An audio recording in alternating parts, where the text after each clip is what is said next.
afternoon, distinguished guests and participants, both online and in person at the 30th Nikkei Forum here in Tokyo. Welcome to the first session of Season 5 of the Asia Undercurrent series. The Asia Undercurrent program seeks to promote a better understanding of the current state of affairs in Asia. This is a special hybrid session held in conjunction with Nikkei's Future of Asia Forum, a premier gathering of Asia's leading thinkers and opinion leaders. My name is Sharon Seah, Senior Fellow from the ICIS Yusof Ishak Institute in Singapore, and I will be your moderator today. The 21st century promises to be the Asian century, and indeed, this region is an economic powerhouse comprising some of the world's largest economies, such as China, Japan, India, ROK, and ASEAN. As Asia continues to drive global economic growth, the challenges of decarbonization and maintaining economic competitiveness have become more pertinent than ever. Expanding economies require more energy, more resources, such as water, more than ever to grow, but these pressures are met with equal obligations by our countries to meet our collective climate target of not exceeding global temperature increase beyond 1.5 degrees. Now, this panel today will discuss how Asia can chart a low-carbon future without compromising prosperity. What are the trade-offs, and are economies willing to bear the pain of decarbonization in return for a more sustainable future that can serve future generations well? With me are three esteemed panelists: Dr. Han Phoumin, Senior Economist from the Economic Research Institute for East Asia and ASEAN area, based in Jakarta. As an energy economist, Dr. Han possesses deep expertise in energy markets and technologies, environmental sustainability, integrated water resource management, governance, and economic development across ASEAN and East Asia. Our second speaker is Mr. Hiroki Sekine, Managing Executive Officer, Global Head of Infrastructure and Environment Finance Group, Japan Bank for International Cooperation, JBIC. Mr. Sekine is a practitioner scholar, as we like to call people like him, having had years of experience in both the private sector, specifically in project financing, infrastructure, and in contributing in academia, most recently as adjunct professor at the Graduate School of Management in Kyoto University. And finally, Ms. Anna Skarbek, who joins us online. She is CEO of ClimateWorks, and she has led ClimateWorks in Australia and Southeast Asia since its creation in 2009.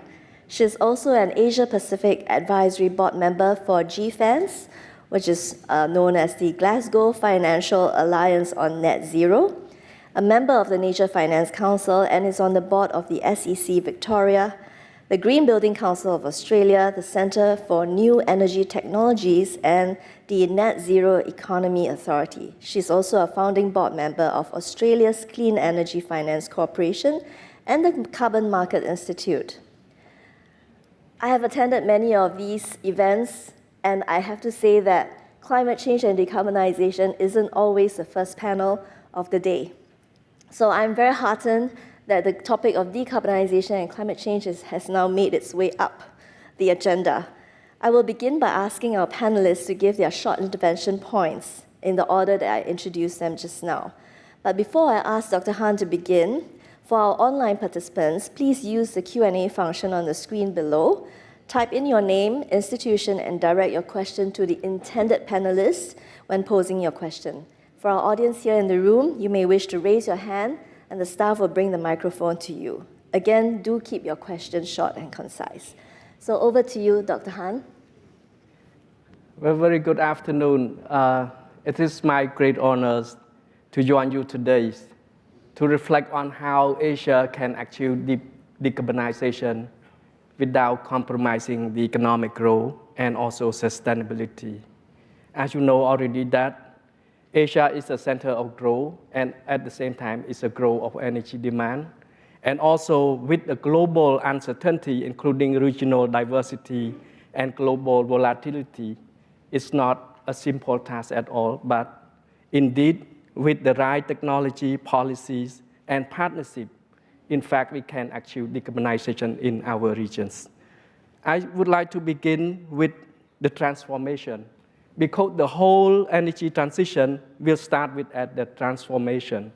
Each country will observe different speed of transformation, depend on each country capacity, ability to adopt new technologies, and ability to mobilize investment toward green industry, green technologies, to transform our system from fossil fuel based, which is currently we rely on coal, oil, natural gas. In our energy mix, it represents over 70 to 80%. To do this, it's an enormous task that the transformation needs all partners, including government institutions, private sectors, and bank institutions, and all key players to transform the energy transition. Look at the emission trajectory. We see that Asia will keep rising, including ASEAN, India, also China, although it peaked, and also mostly developing countries. So there are no doubt that to deal with global decarbonization, Asia will play a key important role in decarbonization. We know that the transformation toward clean technology and renewable will require a lot of work, including the investment and transformation of technology and innovation. In our model, we predict that we can achieve this decarbonization only we can work together in partnership. Area work very hard in terms of how we suggest to developing countries, particularly in our region, to make sure that we able to embark on smooth transition, including we suggest the early stage of decarbonization that include the transformation, early retirement of coal power plant toward switching toward gas power generation, more efficient gas power generation, and partial decarbonization rather than early retirement coal power plant, because most of the age of coal power plant in our region just around 15 years old. We need to use this facility rather than push them too hard toward a strain asset, which will be a very large cost of our system. And then coal combust with coal power generation with ammonia and gas with hydrogen, and increase the share toward 2050s. For deep decarbonization, the deployment of other technologies such as carbon capture, utilization and storage, and also other clean technologies such as hydrogen, renewable, and other will come online. Of course, the transformation will come at the cost. If we not manage carefully, if we push our asset to strain asset, we will pay very high cost in this regard. So embarking on safe transition will require very caution in the way that we need to use the current asset more carefully, combined with the clean fuel technologies to make sure we're able to afford. So Asia must navigate around three imperatives, but basically it's energy security, affordability, and sustainability. When we deploy more clean technology and renewable into our system, it also creates a new opportunity along the value chain of clean technologies. And of course, this clean technology, it's come from solar to EV production and to hydrogen and other circular economy manufacturing.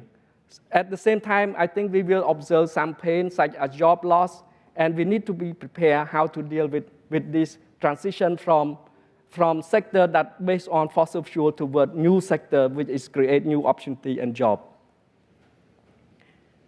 Our model show that the marginal abatement cost could be very high to decarbonize our region. It could reach to over $600 per ton CO2 if without innovation. With innovation, particularly with power connectivity, reduce cost of hydrogen production, reduce cost of lithium battery storage, reduce cost of other technology, particular end-use technology, all this combined technology able to reduce cost of decarbonization in our region by half. This comes from innovation and alone that we can achieve this decarbonization in the regions. And of course, green finance is taking off. We observed the first time more investment toward clean energy, particularly renewable and other investment on clean technology. 1.7 trillion we observe in 2023, while only 1 billion go to fossil fuel-based infrastructure investment.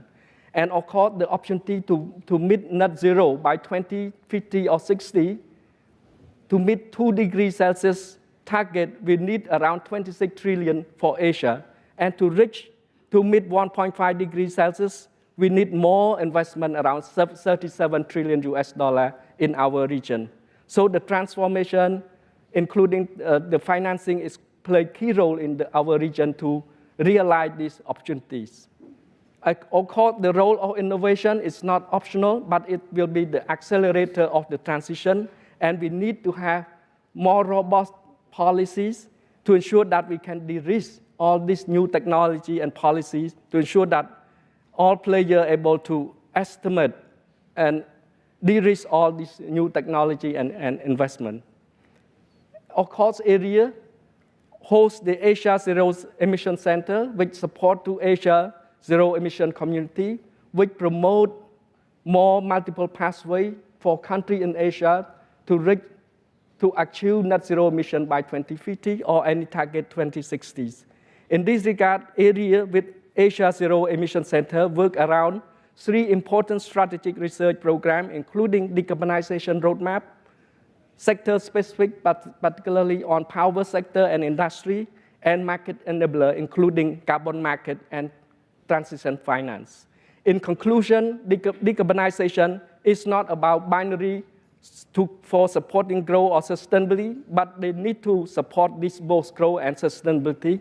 The whole thing, we have to think about redesigning the system, make sure that the business model, financial flow to support the future of sustainability.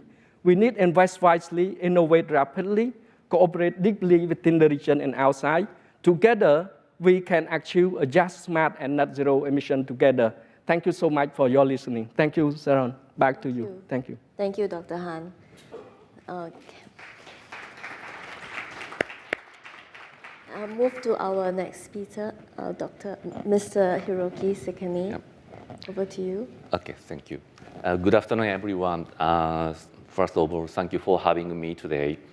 My name is Hiroki Sekine, Global Head of Infrastructure and Environment Finance Group of Japan Bank for International Cooperation, JBIC. Dr. Han highlighted the full picture of the current situation of Asia and the challenges Asia is facing in order to achieve carbon neutrality. But I would like to highlight more on the specific and project-based discussion because I'm a banker. To discuss the decarbonization in Asia, I would like to begin with a simple question. Is this a government action forcing or a more market-driven phenomenon? I personally feel that decarbonization efforts are becoming more and more market-driven. Consumers seem to feel more comfortable with goods and services provided through low-carbon processes than those associated with fossil fuel label. Although people are not yet ready to pay a significant premium for carbon-neutral products and services, companies would be wise to consider decarbonization strategies in response to this long-term market trajectory.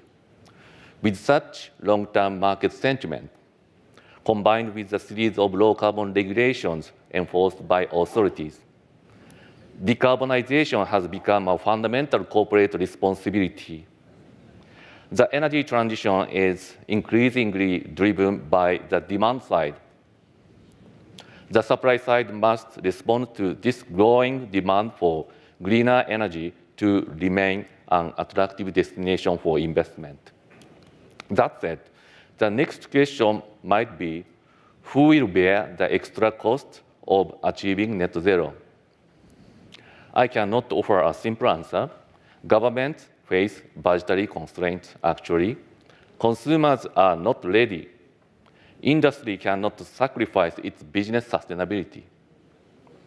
Facing such an impasse, I believe there are still many actions we can take. First, A long-term strategy is indispensable for realizing the energy transition through a realistic pathway. We must share a common goal and design business plans and incentives aligned with that plan. I believe most countries have already taken this step, as Dr. Han explained. Second, we must consider the entire energy supply chain, from upstream to downstream. My observation is that most people have long focused on just green energy production. But suddenly, the world has recognized that energy transition cannot happen without transmission. It has become a priority to unlock capacity constraints in HVDC devices and cables. Similarly, the market has realized that our urgent task is to secure a sustainable energy supply to meet the anticipated explosive growth in energy consumption, primarily driven by AI data center. This new factor has made it very difficult to adhere to the original energy transition strategies. Therefore, we must again emphasize the role of energy-saving efforts to achieve carbon neutrality. Third, I would like to reach a common understanding with the audience today that the private sector will play a critical role in driving green power development and accelerating the expansion of transmission network beyond the capacity of sovereign-owned enterprises. The government's role should be to quickly incentivize the private sector to implement decarbonization projects. Finally, technology does matter. I'd like to briefly introduce JBIC's approach to advancing decarbonization in the region. Regarding long-term strategies, JBIC is flexible in accepting various pathways towards carbon neutrality, as long as a clear long-term decarbonization strategy is in place. In this context, we recognize the role of gas as a transition energy source. However, at the same time, when providing finance for gas solution, we remain committed to working with relevant counterparts to achieve long-term decarbonization even after finance grows. That's our approach. Regarding transmission networks, the ASEAN Power Grid Initiative is an ambitious yet practical concept that can reduce redundancy in power production and unlock the potential of renewable energy sources across the region. JBIC actively supports this key ASEAN-led initiative to promote regional energy integration. When it comes to our efforts in downstream, JBIC, in cooperation with other governmental agencies, launched an energy-saving platform in Thailand called the AZEC Save Platform. We proactively share information on energy-saving solutions, including GHG monitoring tools. Everyone can access the platform's website to explore energy-saving technologies. JBIC also offers financing options for related investments. Energy saving itself provides economic incentive and benefit. So it's a simple but powerful approach to decarbonization. To promote private sector participation, JBIC plays a pivotal role in offering policy recommendations for public-private partnerships, drawing on its extensive track record of project finance. JBIC is also prepared to connect potential projects with investors through our network across Japanese industries. We regularly hold project development dialogues with host countries such as Indonesia, Malaysia, Philippines, and Malaysia to accelerate project realization. Regarding technologies, While large-scale green technologies such as CCS, hydrogen, floating offshore often attract attention, but I want to draw attention to other game changers. I have two examples today. The one is all photonics network. The other one is biofuel. All photonics network technology, particularly known as ION, from the NTT group, which can dramatically reduce energy consumption in data center. Biofuels combined with improved vehicle efficiency benefit a wide range of stakeholders by increasing profits for farmers and quickly cutting GHG emissions. It also contributing to forming circular economy in the region. JBIC's role is taking risks to support pioneering real-world projects. For example, JBIC financed a geothermal project in Germany that introduced a new closed-loop technology. Our ambition is to replicate similar projects in Asia once this model proves successful. The energy transition entails costs, but also offers vast opportunities for business. Implementation requires concerted efforts across borders to reduce the total cost to the global community. The ASEC initiative is a valuable forum to address these challenges. I will stop there. Thank you. Thank you. Thank you, Mr. Sekine. And can I move to Anna? Yes, hello, and thank you very much for this opportunity to share with you some examples of the opportunities and technologies that the energy transition presents for the Asia-Pacific region. These are very significant opportunities, yet they also need significant steps to unlock the opportunities. And this gives us the potential to not only reduce emissions and limit climate change impacts, but also to increase economic growth. In Australia, new research from the Superpower Institute has shown that the green exports trade potential offers economic opportunities that could greatly exceed the scale of traditional fossil fuel exports, as much as 6 to 8 times the current earnings from fossil fuel exports from Australia, and creating high-value jobs and new industries. And this would enable Australia's contribution to global decarbonisation to reach nearly 10% over the next coming decades, which is a vast increase on its own national emissions. I know similarly in Asia, the Asia Development Bank has shown that the region could generate up to $100 billion in revenue from clean energy technology investment and create 6 million jobs in the coming decades if it can take advantage of these new opportunities. In our Australian Industry Energy Transitions Initiative, we were able to show that net zero is possible even in heavy industry sectors. Our team at ClimateWorks Centre worked with a group of Australia's largest mining and resources companies with partners and identified net zero emissions pathways using known technologies in supply chains for iron and steel, chemicals, metals and minerals mining. But we know that decarbonisation needs support. We found that while net zero pathways are possible, they're not inevitable under current market conditions. What they need is coordinated action across finance, industry, government and communities, because many of these industries find themselves in the classic chicken and egg dilemma, waiting for enabling infrastructure, policy settings or financial signals to emerge before they make their investment move. And one of the key challenges is that sectors and stakeholders often move at different paces. We know that no single company, industry or government can achieve net zero on its own.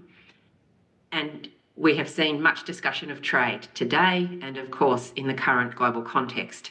And it is also an opportunity to align trade priorities with low emissions outcomes to create the aligned economic conditions for business and nations to move at a more common pace. We also know that in each supply chain and nation, a coordinated approach also needs a place-based focus that can support the development of future green industries, and this is where industrial precincts are important. Climate Work Centre has been working on net zero industrial precincts framework, and we have identified 4 pillars to help accelerate clean industrial transformation and address the coordination challenge.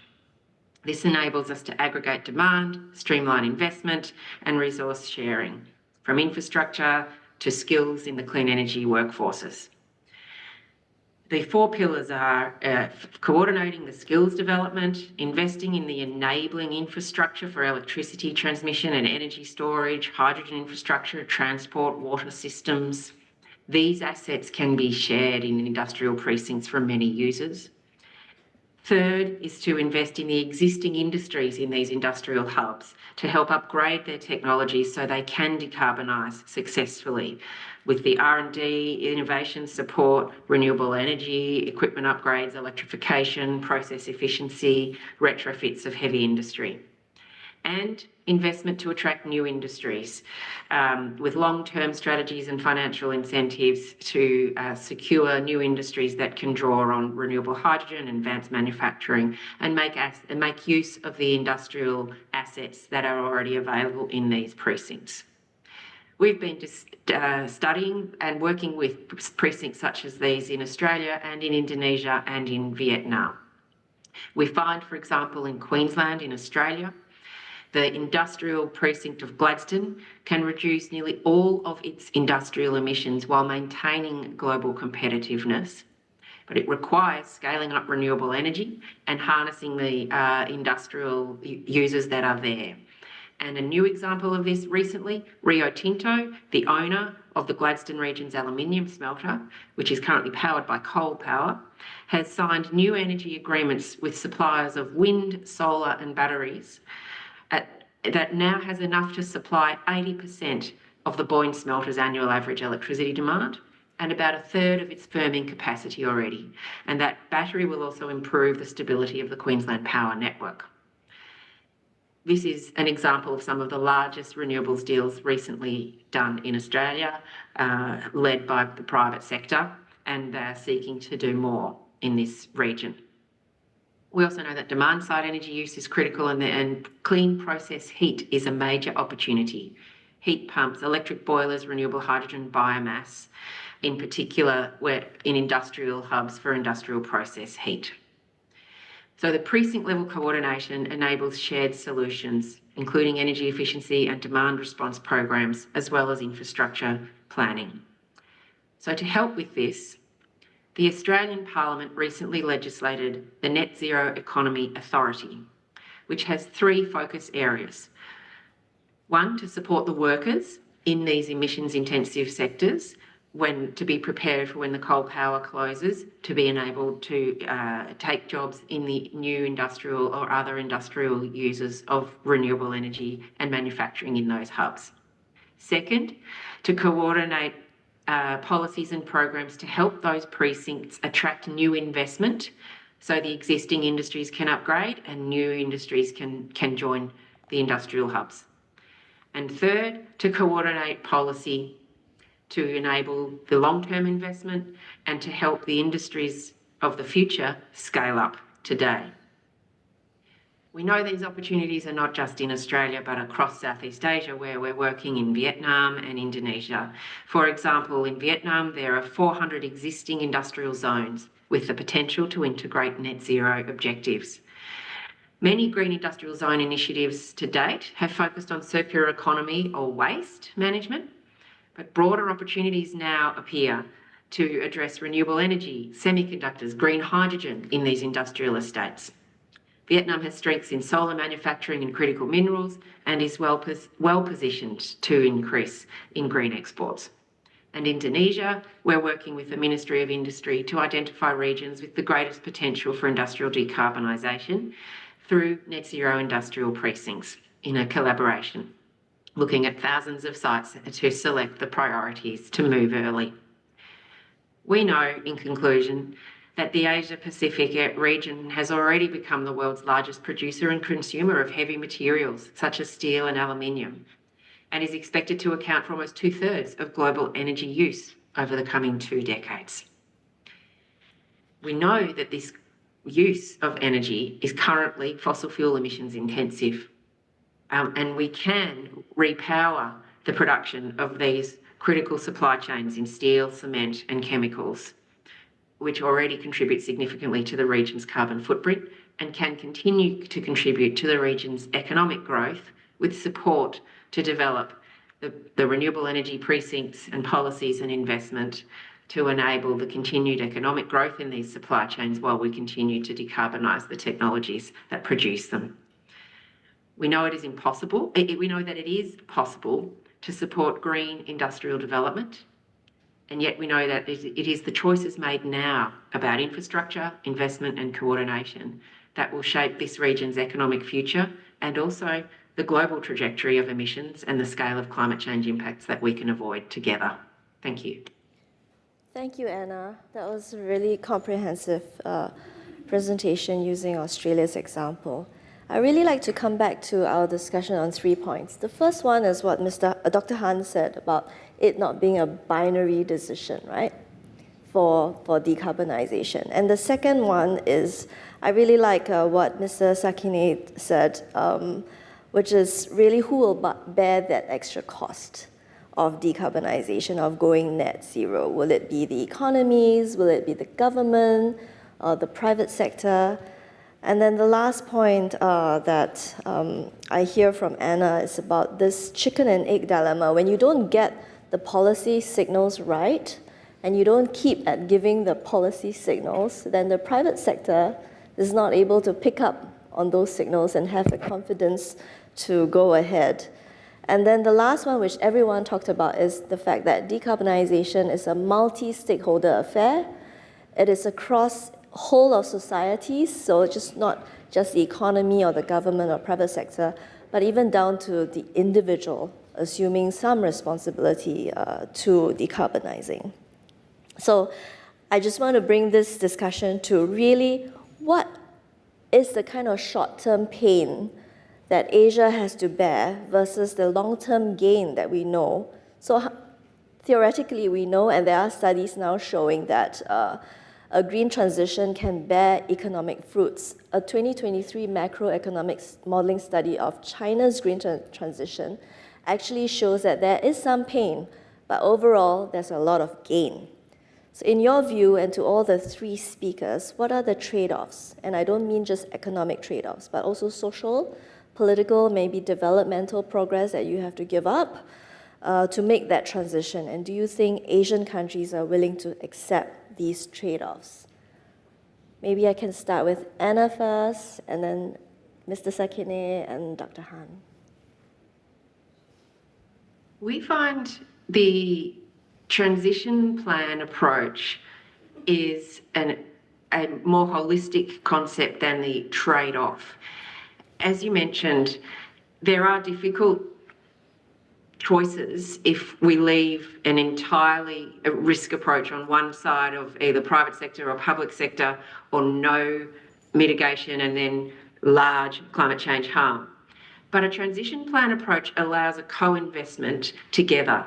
The example that I gave of industrial hubs allows a recognition that there are workers in fossil fuel power stations who need a future employment pathway that is different from the one that we're in. And if we start planning that now, we can prepare the investment, the skills for those pathways, so that the trade-off choice then is not, shall we have power and jobs or one or other, but actually to solve for both. And that's why planning and coordination of investment is really important. It does, of course, mean shared investment, and that climate change being a global challenge, the Asia Pacific region has the opportunity to attract global investment to share in the upfront investment of these new technologies. But especially for the social impacts of communities in these industrial hubs, it can be exciting to develop early the blueprint for new green industries so that those workers know that they and their children can see a future pathway and then work towards it together in a managed transition. Thanks, Anna. Any thoughts on that? Okay. Today we are discussing how to achieve carbon neutrality without sacrificing anything. So lots of challenges, but we don't want to use the trade-off. Even though I believe that the money shift should be exiting from the fossil fuel industry, but to the more much greener industry. But it's true. Of course, I think the government should take into account the future tax credit framework or even, carbon credit framework or carbon tax or something like that in order to accelerate the money shift from fossil fuel to the other greener industry. But we should more focus on the future opportunity. I think we can create a new job and new market throughout the process of energy transition. And the financial party like JBIC is ready to allocate more financing to the first of its kind type of project. So we want to encourage innovation and we want to create the market. Of course, I personally believe that the government should show the much clearer signal in order for people to follow. But we should set up the clear pathway, realistic pathway and signal in the long run. And then after, the people work together to allocate effort and money and every support to the new opportunities. So throughout that concerted effort, we can achieve our goal, achieving net zero without sacrificing everything. Thank you. Thank you. Dr. Han? Thank you so much. I just want to share the insight of the multiple trade-offs as you highlight. I think it's a very enormous and challenging task for us, particularly for developing a nation. I think a country probably face this various state trade-off, whether it's from economic, social development, or also politics. Particularly, you highlight about social trade-off. It becomes obvious that if we go into transition, suppose that if we able to mobilize upfront costs sufficient enough to do this safe transition to re-engineering, architecting our energy infrastructure from fossil fuel based toward renewable and other clean technology, of course, it creates new value chain along these clean investments. And at the same time, this investment tend to locate around the urban city rather than rural. So I think the cautious particular trade-off in terms of rural, social particular, we need to look at rural-urban differences because then the rural energy access cost will be rising. So I think the program needs to be more targeted to protect the most vulnerable, particularly the most low-income community, and of course the skill set that they are not familiar with the new technology and industry, including reskilling, upgrading their skill to new industries. So I think if the government able to really address those issues, I think we can bring the whole transformation to be more inclusive. On political context, I think no matter on what system they are running, but as long as the government able to deliver more responsive and inclusive in terms of responding how we envision those challenges, I believe that we can manage this transition safely. Thank you. I can't agree more with you, Dr. Han, that we need a just energy transition and a very big plan that all of us can get involved in. And well, the good news is that there's a survey that was done of the public about whether they will bear the short-term pain for a long-term gain. And this was done in 2021. the Southeast Asian public actually feels that they can bear that pain. So if anyone's from Southeast Asia, you can take heed that, there's support for any painful policies coming our way. I'd like to open this time now to questions from the audience. If you'd like to ask a question, please raise your hand and a microphone will be on its way to you.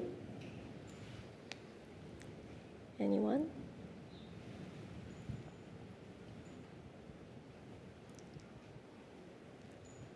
I will give the prerogative then to someone online because there are several questions here.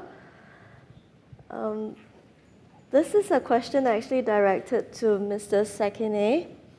Decarbonization has an extreme inflationary pressure on the economy in the short run.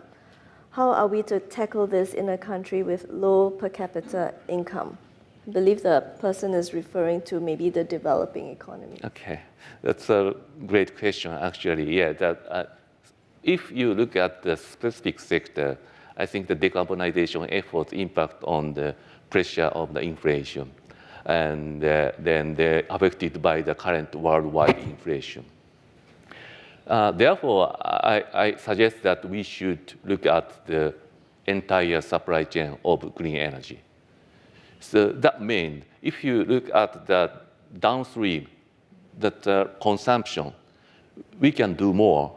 So I suggest that we should look at the opportunity of energy saving, because energy saving efforts gives the benefit to the users because they can reduce the consumption of energy that can reduce the costs.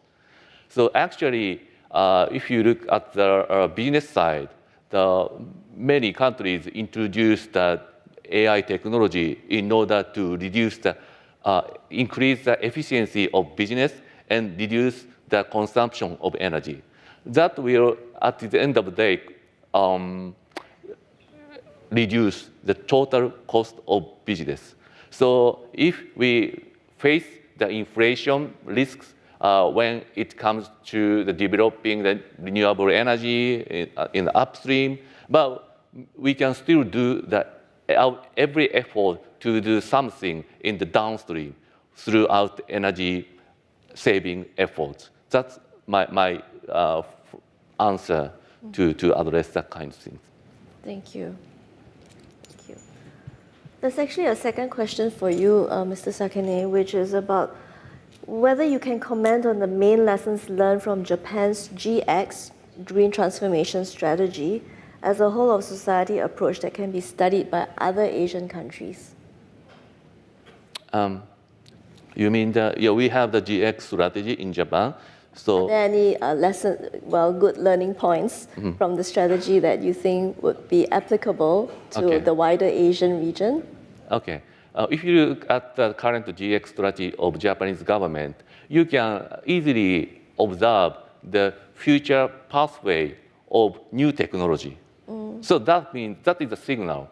Japan would like to allocate energy and support for that incoming new technology so that they can contain the rise in carbon emission.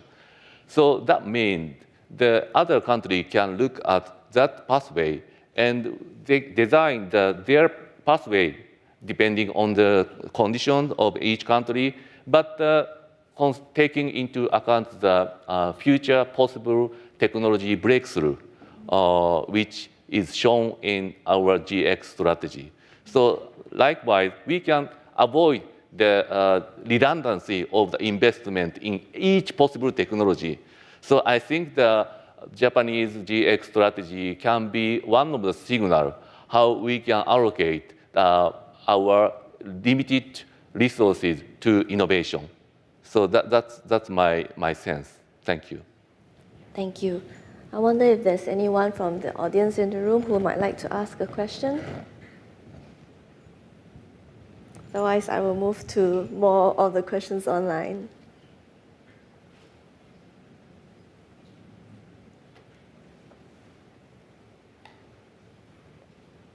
We have a question from the Philippines. Beyond clean energy, what key cross-sectoral investments and policies will best help Asian economies, including the Philippines, to simultaneously grow and become climate resilient, especially in vulnerable areas like farming, urban centers, and coastlines. Key cross-sectoral investments. I think maybe we discussed a little earlier on about the ASEAN power grid. And there's been also some developments in recent days when Prime Minister Anwar at the ASEAN summit had made an announcement there would be a new trilateral connection between Vietnam, Malaysia, and Singapore.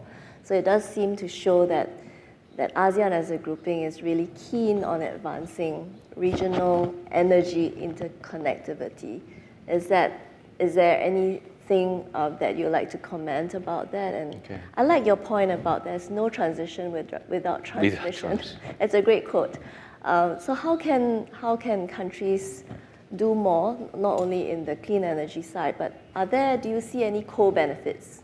Let's say co-benefits in linking up regionally, getting more connectivity going. Thank you. Asian Power Grid Initiative, I think, was launched more than, say, 20, 30 years ago. The original purpose is to share the capability of power. So to reduce the redundancy of investment in power.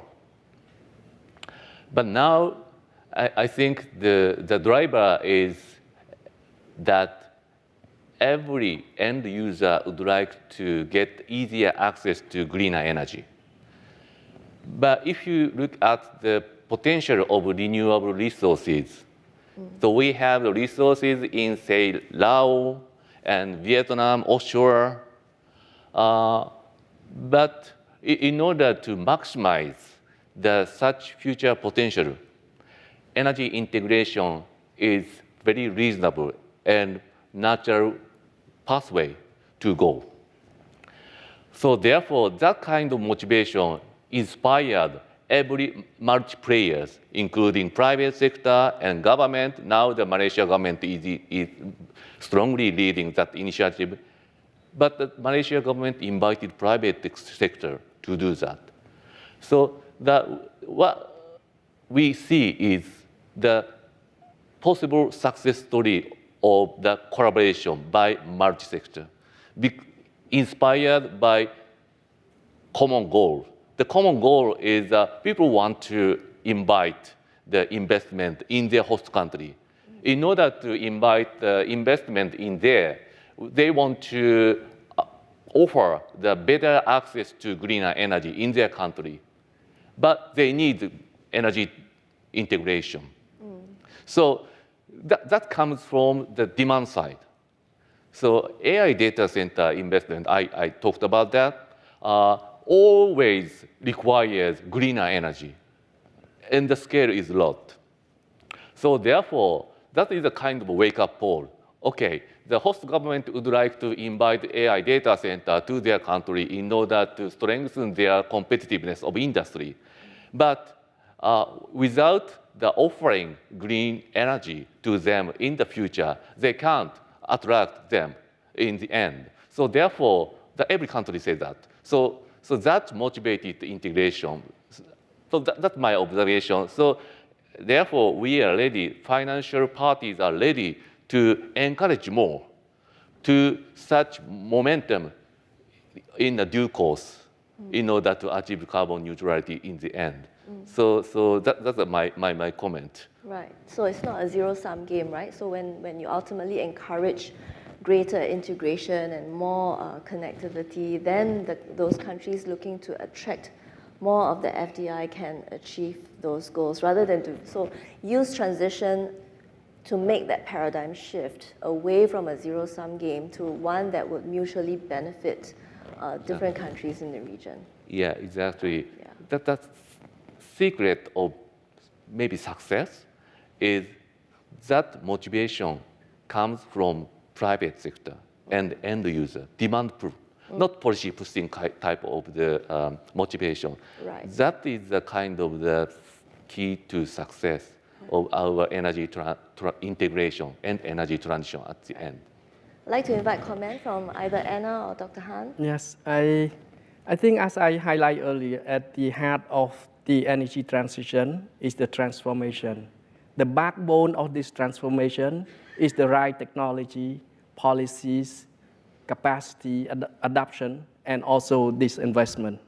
I think traditionally, my colleague from bank side, I think whether we able to mobilize enough resources and financing, moving away from our traditional financing, which is we call mainstream finance, to redirect those mainstream finance toward more clean investment and clean technology, including clean fuel, I think is quite important. And the investment, as the Philippines have raised, it has to look across the supply chain, including at the energy system from supply side, what need to decarbonize at the supply side, these midstream size, power generation, and grid and others, and the downstream sides. But the good news is, if the region are moving toward electrification, this is a very good news, that we able to decarbonize the emission at the end-use sector, particularly by encouraging more use of electricity.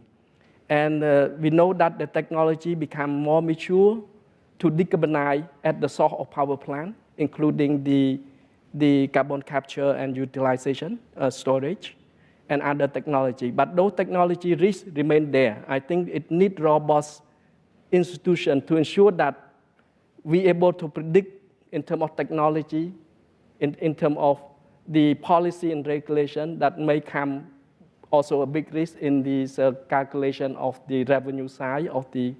So if we're able to minimize risk and make more attractive financing, I think other new technology will come online to help to decarbonize along the way we re-engineering our system. I hope that together with all players and parties, we're able to do this. Thank you. Thank you. Anna, any comment from you? So I support what's been said, and certainly it is indeed possible to think of this as beyond a zero-sum game and to take the multi-stakeholder approach and also the cross-sectoral approach to solve for mutual benefit in the energy system. But also the question referred to beyond clean energy in other sectors, including agriculture. Yes. And just as there's no energy transition without transmission, there's no net zero without nature.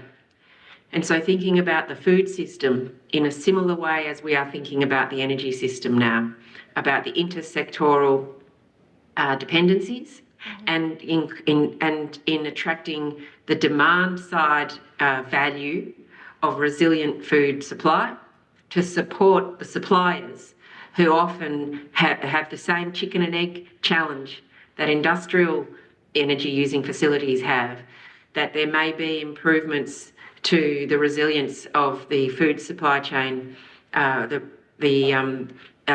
growers and the transporters of the food, but it's difficult to attract that investment without the long-term demand and the willing participation of the buyers in the value chain, the ultimate end users. So a very similar mindset. This need not be a zero-sum game, but recognising that we should support the suppliers to build nature-based resilience into their food supply production methods, as well as linking to mitigation becomes adaptation in mangrove restoration and allowing a shared investment and encouraging the valuation of those investments at the buyers as well as the suppliers. So there is a lot we can learn from the clean energy transition to similarly build resilience and mitigation and adaptation through food system transformation to secure nature-based sequestration and resilience that we know we need to maintain stability in our net zero transition. Yeah, thanks, Anna. I'm really glad you mentioned that point because it really balances out the discussion on bringing in the nature-based solutions aspect of decarbonization, because we often forget that also in Asia we are a great carbon sink and we're able to become have that potential to absorb more of that carbon. And somehow in Asia, we're only just beginning to talk about an ASEAN carbon trading framework. And hopefully, when all parties walk together at the same pace, like you mentioned earlier, hopefully we can work together on that and to realize that ambition. So I can't sum up everything that has been discussed, but I think one of the few key points that stood out for me is that you need to take a long-term vision to transition. You need to chart realistic pathways. There's a lot of policy coordination that needs to be done between the different stakeholders, and more importantly, that we all hold on to this common goal and objective of decarbonizing, notwithstanding everything that's happening right now in a very turbulent world. So just going back to the theme, and I know that we haven't uttered the single word, that bad word called tariff yet, but hopefully, as we look forward to this, and I totally agree with Mr. Sekine, if it becomes a demand-side driven kind of process, then we can perhaps, navigate all of that turbulence to finally meet our common objective. So on behalf of the organizers, allow me to express my deepest appreciation for our speakers' time and the participation both by our online participants in this discussion. And for our online audience, I would appreciate your feedback to improve on this webinar. So please check on the screen below where there's an evaluation box and take 2 minutes to respond to the satisfaction survey. And finally, on behalf of the organizers, the next session of Asia Undercurrent will be held later in June. And the title of the session has yet to be determined, but Asia Undercurrent is free of charge. So please check the information on the website at www.globalnikkei.com/Asia Undercurrent. So thank you very much for joining us this afternoon. パネリストの皆様ありがとう。 Thank you, panelists, for your participation. Now you are welcomed to come down from the stage. アンケートへのご And we would like to ask you to give us your feedback. If you are joining online, please click the right-hand side to go to the questionnaire